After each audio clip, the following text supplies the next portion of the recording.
poppin', y'all? Welcome back to the Vision Podcast. I want to welcome the homie Nathan. It's poppin', brother. Hello. All right, man. Where you originally from?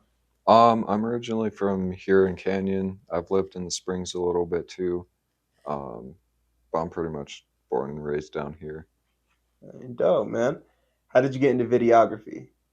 So it started with an internship I had to do in high school. I don't remember if it was my class or the class before me, but they started requiring internships. And so I ended up getting into this place doing video stuff. I also did engineering. So I had like a split internship. Like half my hours went to shooting videos and interviews and that sort of a thing. And then the other half went to like structural drafting.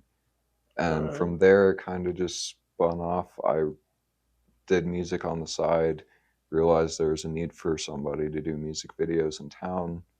And I hooked up with Reese and stuff, and then we just kind of went from there. All right. What inspired you to jump into the film industry as like a business? As a business, I was just seeing like a need for it and knowing that I didn't really have a passion for anything else. I didn't want to get into doing like just a 9 to 5, I guess. Like the thought of working at Walmart forever sounded miserable. Um, I just wanted to do something that actually meant something.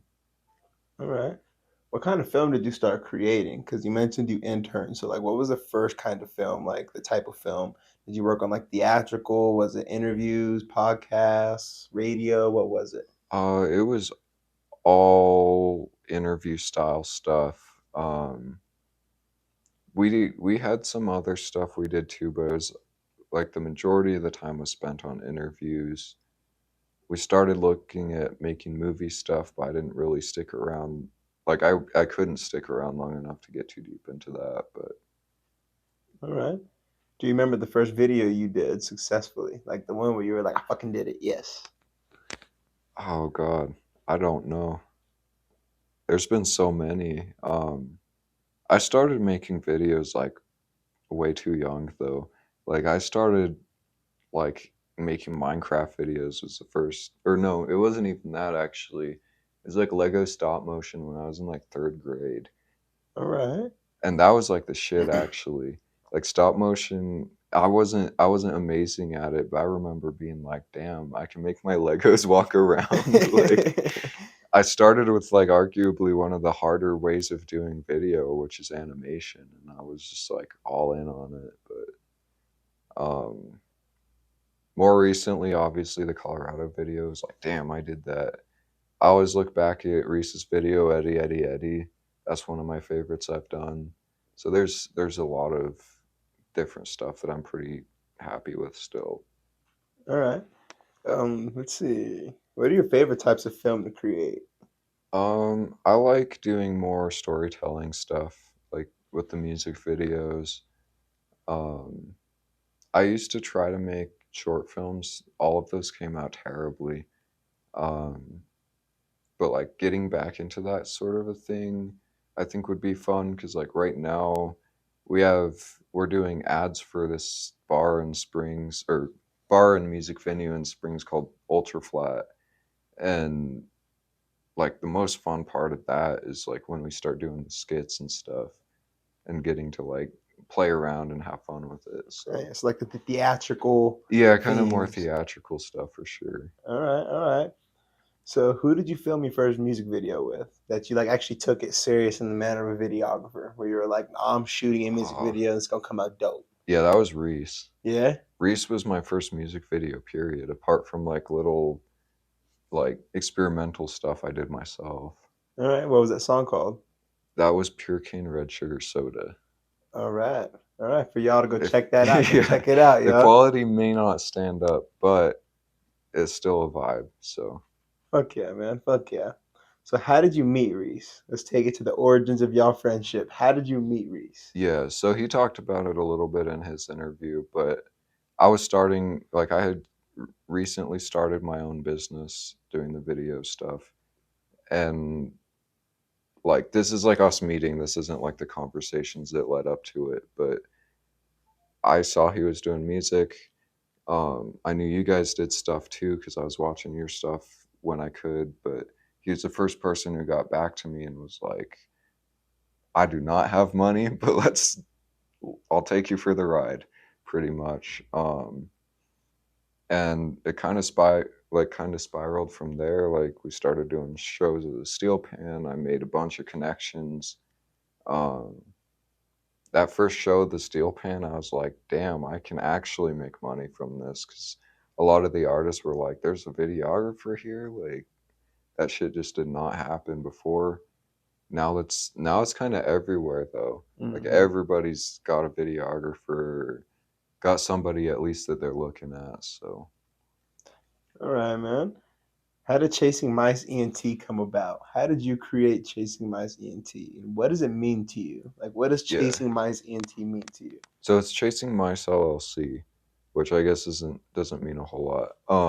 But or Chasing Mice Media LLC Okay. is the official name of it. But that came about because my artist name is Mice on Venus, so it was kind of a play on words, like cats chase mice, and I had a cat back in the day named Venus, and I don't. It was a weird like brain game that I had that I came up with it. Um, I just needed like I thought I needed something to put on the end of my music videos, like this was produced by something. Yeah. And I just wanted it to look more official. And then all of the graphics, all of the logos and everything came from a college project I had because I was going to college for graphic design for a little while, and we had to create like branding for this fake business that we came up with or whatever. So I was like, oh, well, I already have the name for this. I'll just do Chasing Mice Media. And then I was like, well, I'm just going to use this now. Like, I Oh already yeah. have it all made. I already have like the branding sheets and the logos and different versions of the logos and business cards and everything. So just kind of ran with it from there. All right. Who would you like to shoot for locally? Who would you like to shoot for nationally? Oh, locally is a hard question because I've started shooting for a lot of people. Um, Definitely want to work with Blitz. I really enjoy his music and I like a lot of the artists that he works with as well. Okay. Um, like I know you guys work with Blitz, but I've seen a handful of artists that I've just found on Facebook commenting on his Mm-hmm. stuff, and like there's a lot of dope stuff out there. Um, God, I'm trying to think. Reese, you know people that we've talked about or talked to. Well, we've talked about like Black Pegasus and Scum.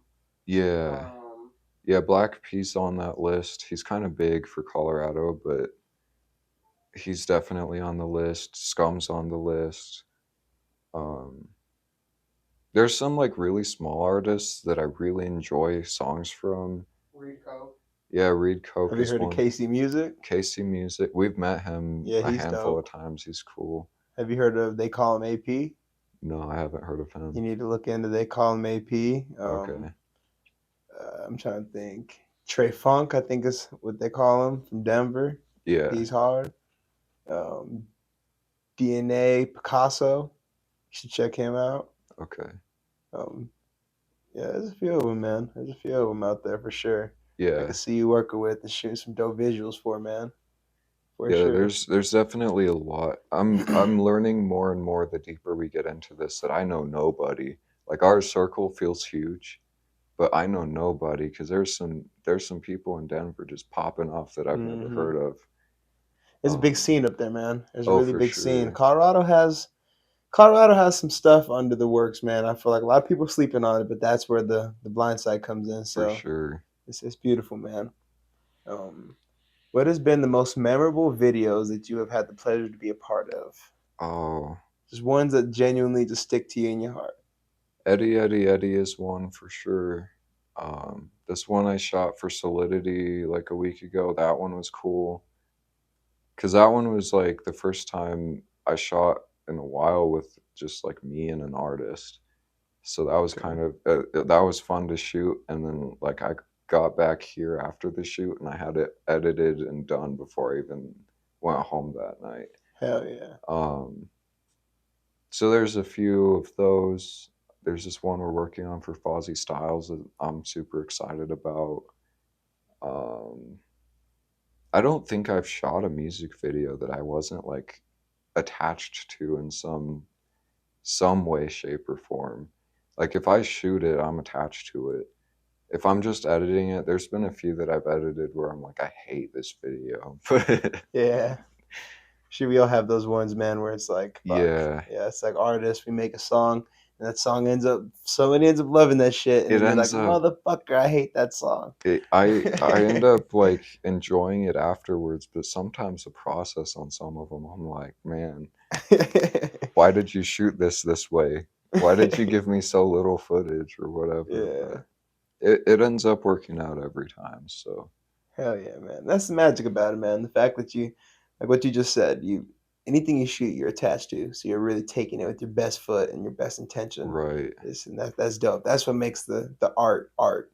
yeah. So that's dope, I man. That's won't dope. I won't ever send something back if I'm not proud of it at the All time of right. making it. Like I'll usually try to sit on it for a little while too and make sure like okay, all of this is still good the next day or the day after because you start getting blind to some of that stuff. I mean, Mm-hmm. it's like making music. You Mm-hmm. start getting tone deaf to your own voice Yeah. and stuff and Certain things you're like, it's all right, and then you listen to or it you and you're think like, it's really really cool while you're making it and then the next day you're like what the hell was I thinking? yeah, yeah. I've had a lot of those moments, man. What would you say to the younger version of yourself if you could go back in time? And what is some advice that you would give to a videographer trying to get into the industry? Someone that's trying Um, to make a wave, someone that's trying to do their thing. What would you tell them? Well, for a younger version of myself, I don't know how possible this would have been, but I would have tried to get me to like come out of my shell a lot sooner because there's a lot of like missed experiences, a lot of like I don't know, a lot of missed friendships I feel like from being the quiet kid. Um and then as far as like up and coming videographers, it's just like just get out there and start doing stuff. You can't expect money right off the bat. I kind of My did. bad, y'all. My camera keeps overheating, as y'all know from the last episodes. So, brother, continue on what you were saying. For the Yes. videographers, you can't come into the situation expecting money right away. Yeah, so you I don't know. It's kind of just this mindset of like at least when you're starting, start because you love it. Don't start because you're trying to do anything with it. I mean, obviously your end goal can be all the way like in the stars. Um but if you start off expecting money right away, you might be expecting money for something that's not as great as it should be or whatever. Just like until people start seeing the value in what you're doing, um, you got to keep just working on developing your craft and whatnot. Because like a year ago, we were making money, we were doing pretty good, but it was nothing compared to what we're doing now. Um, And I think that's kind of just what it comes down to is like do it because you love it first. The money will come and just take it seriously from the start. Take every chance you can to learn and don't be afraid to look at big examples of what you're doing, especially for like videography. Like Lyrical Lemonade is a great example. Is he started out in Chicago just shooting stuff for whoever he could shoot for and ended up being huge. Now he's shooting for Post Malone. I mean, most people have heard of Lyrical Lemonade, but that's a story that resonates really well with me. And that's kind of where we're trying to be is somewhere big eventually. So, Good game, bro. Good game. Last question, brother. What is your vision for the team, and where do you see yourself in 10 years? the vision for the team is just to keep growing. I mean, I like having a small, tight knit team, so we'll probably keep it kind of small and tight knit because I think that's important for sure. But like as far as like collaborations go, as far as like who we're working with, the goal is always to get as far as we can get. So, I mean, we've got a project or two lined up with Fozzy that we're going to be shooting with other videographers who have their own businesses and stuff. And I really think like touching on that collaboration and bringing people together instead of just constantly this cutthroat business thing, like I think that's super important. Right on, man. Fuck yeah. It's been another great episode of the Vision Podcast. Nathan, thank you so much for taking the time to get on the podcast, man. Yeah, It's thanks been for great. having me. Yes, sir, man. Hey, y'all. Check out the next few episodes. We got a lot more on the way, you know what I'm saying? We got some great guests on the way. Hope y'all have a great day. Don't forget, you're perfect the way you are. Fuck the bitch ass niggas, and we out this bitch. Yeah. See you later.